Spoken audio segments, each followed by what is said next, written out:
안녕하세요. 사과나무학원 국어 김유섭입니다. 지금부터 2024년 명덕 외고 1학년 1학기 기말고사 내신 분석을 시작해 보겠습니다. 아무래도 저희가 중간고사 너무 쉬웠죠. 100점이 30 몇 명이 된다라고 이야기를 들었는데, 그래서 당연히 기말은 어려워지겠지라는 생각은 가지고 있었습니다. 게다가 문법이 시험범위였어요. 아이들이 다 어려워하는 문법이 시험범위였기 때문에 여기서 변별력이 나오겠구나 라고 생각을 했습니다. 그러나 역시 명덕 외고답게 문법의 비중은 다른 학교에 비해서는 그나마 좀 적은 편이었어요. 상대적으로 말이죠. 대부분 문법을 낸다 하면 50% 이상 내요. 일반 고등학교의 경우에는. 근데 외고는 역시 문학을 중요시하는 학교답게 문학의 비중이 다른 학교에 비해서는 꽤 높은 편이었습니다. 그거 이야기 지금부터 해드릴게요. 난이도는 그러나 생각만큼 완전 극상은 아니었다고 생각은 합니다. 근데 아이들이 헷갈릴 법한 게 많았고, 서술형에서 굉장히, 이걸 만약에 객관식으로 본다면 중상이 맞아요. 근데 서술형만 본다라고 한다면 상이 맞을 것 같습니다. 서술형이 굉장히 까다로웠고, 어찌 보면 구체적이라기보다는 좀 추상적인 답을 적는 듯한 느낌을 받을 문제들이 꽤 있었어요. 서술형으로 난도를 그래서 조절을 했고, 문학 쪽 세세한 문제들이 다수 출제가 됐습니다. 문법, 단어와 의문으로 난도가 상승했는데 대부분 학교에서는 의문의 변동은 해요. 근데 단어까지 함께하는 경우는 흔치 않습니다. 근데 저는 이거 긍정적으로 보는 게, 단어가 나오면 문제가 쉽진 않아요. 파생어, 합성어 이런 거에서 뭐가 접사인지 뭐가 어근인지 파악하는 게 쉽지 않거든요. 그거를 실제로 수능 공부할 때도 그거 많이 아는 게 꽤 포인트이기도 합니다. 얼마나 접사를 많이 아니. 근데 이 내신에서도 이렇게 문제가 나왔기 때문에 단어 문제를 나오는 게 이거 아이들이 좀 어려울 수도 있겠다라고 생각은 하지만, 제가 왜 좋게 생각을 하냐면, 이거 공부 제대로 해놓잖아요. 그러면 나중에 수능 볼 때도 무조건 유리합니다. 네, 그래서 저는 이번에 지금 시험 본 친구들이나 학부모님들이 이 영상을 보실 텐데 꼭 이번 방학 때 의문이랑 단어 해두세요. 왜냐면 저희가 1학년 때 했잖아요. 지금 우리가 공부한 그 정도의 난이도로 수능 풀 수 있어요. 제가 가르치는 아이들 이번에 의문의 변동하면서 가장 최근에 본 2023년 6월 고3들이 보는 진짜 말 그대로 모의고사, 평가원 모의고사를 아이들에게 풀렸습니다. 의문 문제를. 모든 아이들이 맞췄어요. 왜냐면 아이들이 내신 준비하는 거에 비해서는 너무 쉽거든요. 아마 이제 지금 아이들이 많이 잊지 않았다면 단어 관련된 그동안 수능 문제, 모의고사 평가원 문제 저도요 틀리지 않을 겁니다. 왜냐면 내신은 진짜 깊게, 좁고 깊게 공부하는 거거든요. 근데 한 요 정도 깊이가 내신이라면 수능은 한 요 정도만 알아도 문제를 풀 수 있는 경우가 많기 때문에 충분히 풀 수 있어서 이번 방학 때 꼭 문법 좀 하세요. 자, 계속 시험 이야기 좀 가서 시험 범위 좀 보겠습니다. 문법, 그리고 현대시가 교과서에서는 나오지 않고 대부분 프린트로 제공이 됐습니다. 그래서 제가 작게 적어놨는데, 성북동 비둘기 새, 슬픔이 기쁨에게 또 기다리는 편지, 맹인 부부가 수답장 납작 세비 편지, 사평역에서 나왔습니다. 그리고 현대소설은 교과서였어요. 성난기계. 현대소설도 2개 또 나옵니다. 극갈래미요, 죄송합니다. 그리고 현대소설 역마랑 떡 2작품이 나왔고, 이것도 올 프린트로 진행을 했습니다. 1학년 1학기 중간고사 때는 교과서 위주로 진행을 했죠. 거의 교과서 진행이었어요. 그런데 1학년 1학기 기말고사 때 학교 선생님께서 교과서로 했다간 아이들이 다 맞히네 라고 해서 프린트가 좀 는 거 아닌가라는 게 제 개인적인 생각입니다. 그래서 프린트로 진행을 했고요. 얼마나 출제가 됐는지 비율을 한번 제가 조사를 해봤습니다. 점수로 한번 비교를 해봤어요. 실제적으로 중요한 게 점수니까요. 그러고 봤더니 현대소설이 13.7점, 21.7점의 극갈래와 현대소설, 성난기계와 역마를 둘이 엮었어요. 그리고 현대시 29.3점, 문법, 의문과 단어 합쳐서 35.3점. 그래서 퍼센트로 그냥 반올림해서 보면 35%가 문법이었고요. 14%, 22%, 29%로 문학은 고르게 출제가 됐습니다. 그런데요, 대부분 학교, 제가 아까 앞에서 말씀드렸지만 50% 나오잖아요. 문법이 50%, 심한 학교는 60%까지 나옵니다. 아이들 진짜 많이 틀려요. 문법을 힘들어하니까. 근데 여기서는 35%를 주고 문학 문제를 굉장히 까다롭게 잘 만들었습니다. 그래서 아이들이 까다로운 문학 문제를 65% 정도 있다 보니까 조금 당황했을지도 몰라요. 문법이 더 많이 나오지 않을까? 왜냐면 아이들이 문법을 어려우니까 문법 공부의 양을 늘리니까요.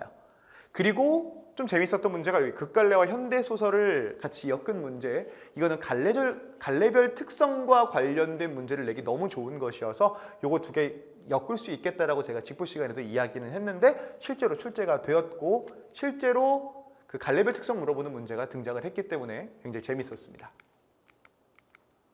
시험 유형을 좀 보겠습니다. 첫 번째, 문법적 완벽한 이해가 필요한 문제가 다수 포진되어 있었습니다. 그리고 범인의 작품들을 보기로 녹여내는 시험이었습니다. 그래서 제가 뒤에서 좀 이따 보여드릴 건데 그 세란, 박남수의 세일이라는 시가 이번에 시험 범위였는데 지문으로는 나오지 않았어요. 뭐로 등장했냐? 보기 박스 하나 주고선 연결하는 문제가 등장했습니다. 저는 그렇게 아이들에게 얘기했거든요. 얘들아, 의외로요, 명덕 외고가 시험에서 안 배운 작품이 나오는 경우는 극히 드뭅니다. 흔하진 않아요. 근데 그러면 너희들이 배운 거가 앞에 나와 있는 성난기계나 그 다른 현대시나 아니면 현대 소설들이랑 엮을 수가 있어, 얘들아. 이거를 연계해서 나올 가능성이 그 보기에 넣어주고 그런 문제가 두 문제가 출제가 됐습니다. 서술형의 난도가 상승했습니다. 작년까지 서술형은 다 답을 알려준데 반해 올해부터 서술형은 조금 서술형으로 난도를 조절하고 등급을 조절하는 듯한 느낌을 강하게 받고 있고요. 제가 이번 문법 시험, 그러니까 이번 1학년 1학기 기말고사를 통해서 문법이 이렇게 비중이 있는 부분인데 이렇게 냈다? 아, 2학기 때도 문학 비중 이 정도 유지하겠구나라고 저는 선언한 시험이 아닌가라고 생각을 하고 있습니다. 그래서 여러분들이 만약에 방학 때 공부를 하고 싶다라고 한다면 문학 공부를 조금 더 철저하게 하는 게 어떤가, 다양한 현대시 문제를 풀어보고 고전시 문제가 이제 기말에도 나오지 않을까 예측이 됩니다. 그리고 조금 긴장을 늦추기가 힘든 게, 그래도 문법 쪽에 긴장을 늦추기가 힘든 건 중세 국어 남았죠. 그리고 한글 맞춤법도 안 했죠. 그리고 그 문장의 짜임 문제도 아직 안 했습니다. 그리고 문장 요소도 아직 안 했습니다.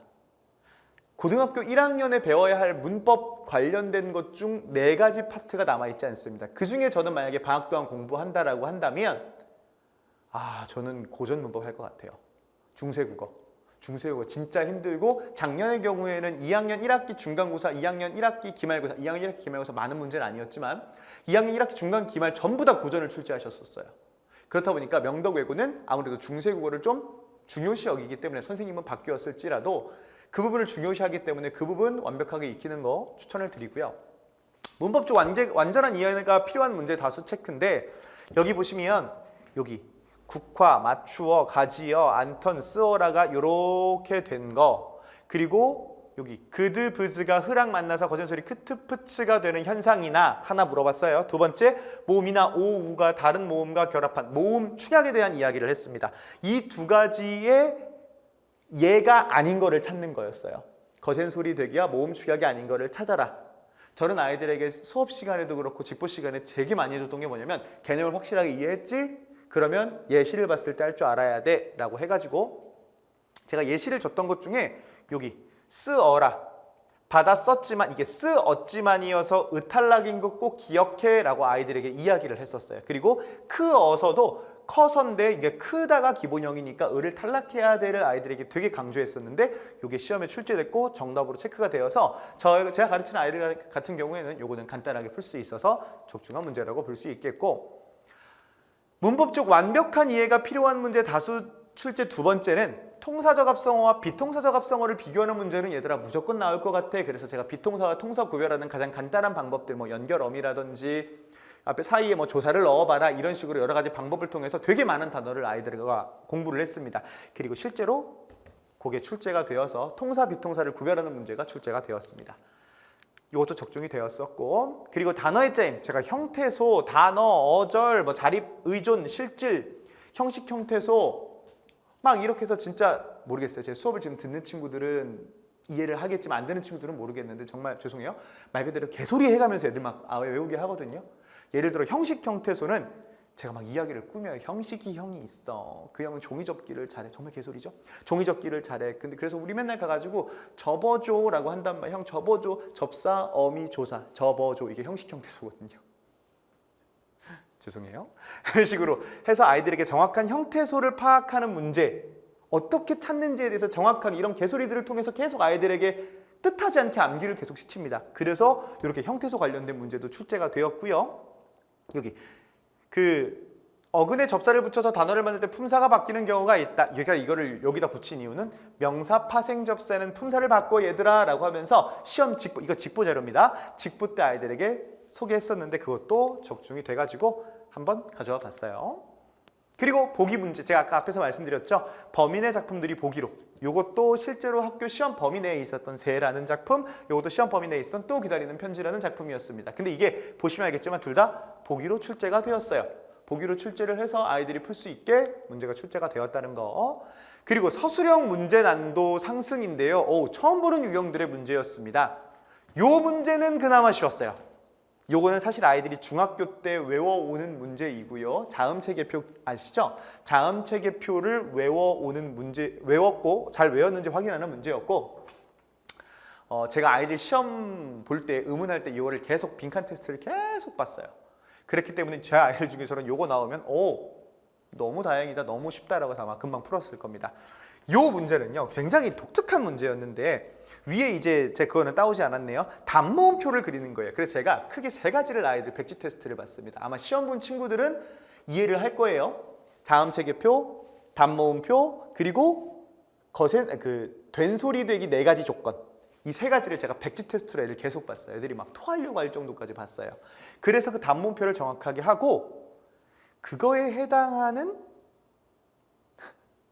단어를 네 머릿속에 끄집어서 만들어봐 라는 문제가 나왔어요. 이게 제가 간단하게 보여드리면 이거예요. 표가 간단하게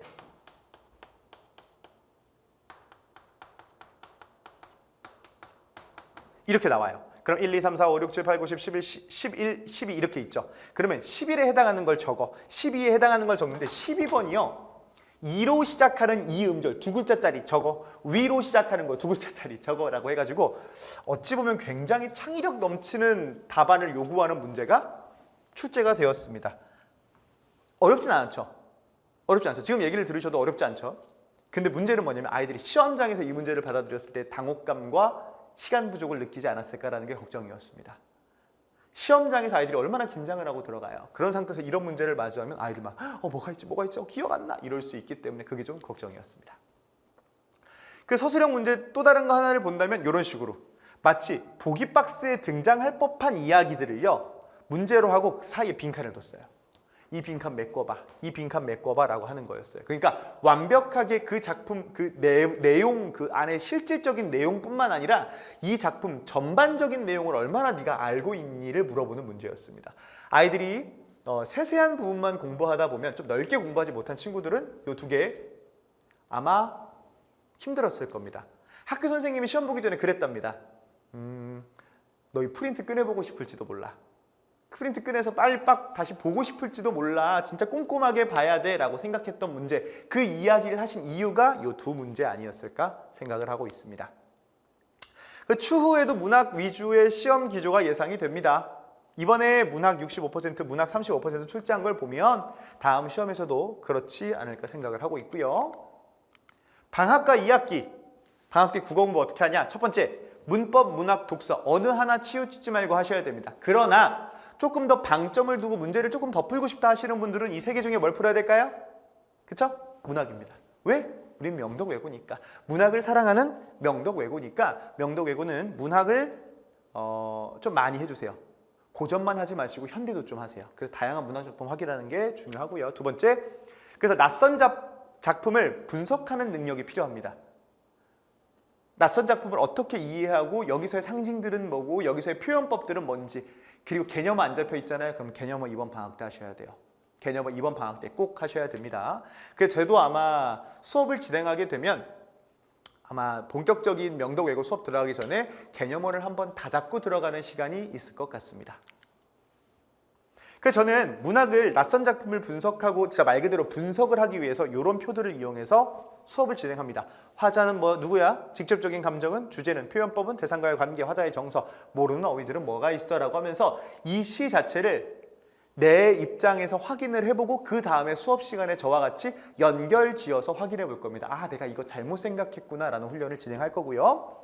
그리고 소설 같은 경우에서는 뭐가 중요하냐면 이건 시고요. 이건 소설인데 소설 같은 경우에서 중요한 거는 인물과 인물 사이의 관계가 되게 중요합니다. 그래서 인물과 인물 사이의 관계도를 그릴 수 있는지, 시점은 1인칭 주인공인지 관찰자인지 전지적 작가 시점인지, 주요 인물은 누구고 주제는 뭔가 같은지, 몰랐던 어휘는 없는지 파악하겠습니다. 그리고 문법은 중세국어와 문장 성분 학습이 필요하다고 생각합니다. 제가 아까 앞에서 말씀드렸듯이 이번 방학 때 중세국어 하면 정말 좋아요 라고 이야기를 했는데 추가적으로 하나 더 한다면 문장 성분, 예를 들어 피동, 사동 이런 거 좀 어렵게 되면 어렵게 낼 수 있는 부분이어서 그거 했으면 좋겠고 1학기 의문의 변동과 제가 빼먹었네요. 단어도 같이 반복해 주십시오. 그게 여러분들한테 무조건 도움이 될 겁니다. 독서는 옳은 방법으로 단어가 있으면 그 단어들이 모여서 만드는 문장을 정확하게 읽고 그게 이해가 되면 그 다음 문장으로 넘어갑니다. 그게 이해가 되면 그 다음 문장으로 가고요. 이해가 안 되면 한 번 더 읽어야 됩니다. 이해가 되면 그 다음 문장, 다음 문장. 그래서 한 문단을 완벽하게 읽어내야 됩니다. 그리고 그 문단들이 모여서 다음 문단과 연결 지을 수 있어야 되고요. 글 전체를 바라볼 수 있어야 됩니다. 이거는 말 그대로 독해력, 문해력을 상승시키기 위한 방법이기 때문에 어찌 보면 가장 기초적인 방법이 될 수 있고요. 그렇기 때문에 저는 이렇게 문단별로 핵심어를 적는 훈련도 해보고요. 머릿속으로 만드는 구조도를 실질적으로 그림으로도 한번 그려보는 구조도 그리기도 해볼 생각입니다. 이런 식으로 수업을 진행하면요. 아이들이 독서를 그냥 쭉 읽고 넘어가는 게 아니라 분석하면서 읽는 능력이 길러지기 때문에 특히 중요하다고 생각이 듭니다. 그리고 매주 모의고사 하나씩 볼 거예요. 그 모의고사를 통해서 실전 감각이 필요하다. 모의고사를 계속 보면서 내가 몇 등급 정도니까 정시 준비도 소홀히 하지 않게 하겠습니다. 이 영상을 보시고 저에게 배우는 모든 학생들이 국어가 여러분들의 자신감이 되어드리겠습니다. 지금까지 사과나무학원 국어 김요섭이었습니다. 감사합니다.